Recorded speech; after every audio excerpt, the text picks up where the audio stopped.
আসসালামু আলাইকুম ওয়া রাহমাতুল্লাহি ওয়া বারাকাতুহু। আপনারা সবাই কেমন আছেন?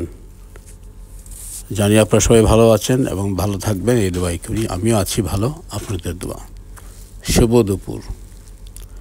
এখন বেলা 1:20। আসছিলাম গার্ডেনে, একটু কাজ ছিল। তো ধনিয়া পাতাগুলো বেশ বড় হয়ে গেল। সামান্য কিছু আছে, বাকি সব বিলিয়ে দিলাম। আমি একটু বড় করে খাই, কারণ একটু বড় হলে হয় কি, গন্ধটা খুব মজা লাগে, খুব কড়া হয় আর কি। আর এখন যে আমি ভিডিও বানাচ্ছি আপনাদের দেখানোর উদ্দেশ্যে, যে বাতাসে মানে আমার প্রাণ, মানে নাকে যে এত সুন্দর গন্ধ আসতেছে যা বলার বাইরে। আমরা তো ধনিয়া পাতা বাজারতে নিয়ে আসি, কিন্তু এমন গন্ধ পাই তখনই যখন একেবারে ছোটো ছোটো করে ধনিয়া পাতা কুচি কুচি করে কাটি, তখন একটু গন্ধ পাই। আদারওয়াইজ আর তেমন এত গন্ধ থাকে না। আর এখানে বাতাসেই সেরকম গন্ধ ছড়িয়ে যাচ্ছে, একেবারে মন প্রাণ ভরে গেল ধনিয়া পাতার গন্ধে। সে ফ্রেশ ধনিয়া পাতা, ফ্রেশ জিনিসের গুণাবলী অন্যরকম। এখন চিন্তা করুন, এটা কিন্তু একেবারে নর্মাল একটা জিনিস, যে কেউ এটা বাড়িতে করতে পারে। সবার বাড়িতে কিন্তু আছে জায়গা, খালি জায়গা। আমি চাই, মানে এটাই চাই, মানে আমার বলার উদ্দেশ্য শুধু একটাই, যে আপনারা কিছু করুন। এটি ফেলে দিলেন, ধনিয়া পাতা হয়ে গেল। এত ব্যাগ পেতে হয় না যে আমি জানি না, বুঝি না কীভাবে করলে কীভাবে হবে, কীভাবে করলে না হবে, এত কিছু চিন্তা দরকার হয় না। একটু ভিজিয়ে রাখবেন, তারপর ভিজিয়ে একটু আপনার কটন কাপড় দিয়ে বেঁধে রাখবেন। 4-5 দিন পর শিকড় চলে আসবে, মাটিতে ফেলে দিবেন। ফেলে একটু মাটিকে মানে কুড়ি করে দিবেন, বাস খতম। আর কিচ্ছু করা লাগবে, শুধু পানি দিবেন। যখন সময় হবে ধনিয়া পাতা ঠিকই উঠে যাবে।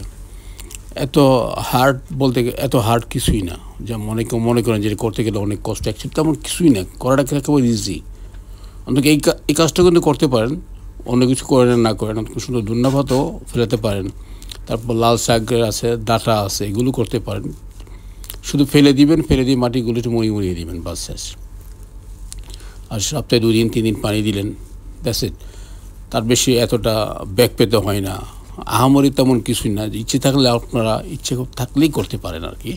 আর ইচ্ছে না থাকে তাহলে কিছু করার নেই। তো চেষ্টা করলে হয়, ভালো হয়, কারণ সময়টা সুন্দরভাবে কাজ মানে পার হয়ে যায়। আর নিজের হাতের বোনা সবজি তো অন্যরকম স্বাদ, একেবারে ফ্রেশ। যেভাবে এখন আমি ভিডিও বানাচ্ছি, এই যে বাতাসগুলো আছে, বাতাসে সেরকম গন্ধ নাকি মানে মন প্রাণ একেবারে ছুঁয়ে যাচ্ছে ধনিয়া পাতার গন্ধে। সে অরিজিনাল গন্ধটা যে পাচ্ছি আমি, সেটা হয়তো আপনারাও পাবেন যদি আপনাদের নিজ বাড়িতে এইভাবে করে নেন। এটা তেমন কোনো আহামারি হার্ড কোনো কাজ না, একেবারে নর্মাল কাজ। ইচ্ছে করলেই আপনারা এটা সামান্য চেষ্টা করলেই করতে পারেন, যে কেউ করতে পারেন। তো আমি সবসময় প্রতিটি ব্লকে বলে থাকি যে আপনারা কিছু একটা করেন, এইভাবে মানে জায়গা খালি রেখে, মানে জায়গা খালি রাখবেন না, এইভাবে খালি জায়গা ফেলে রাখবেন না, কিছু একটা করেন, ভালো লাগবে। যাই হোক, আপনারা করেন, আমি চাইবো আপনারা সবার বাড়িতে করেন। আর সবাই ভালো থাকেন, সুস্থ থাকেন। আজকে এখানেই বিদায় নেব, আবার আসবো আরেকটি পর্ব নিয়ে।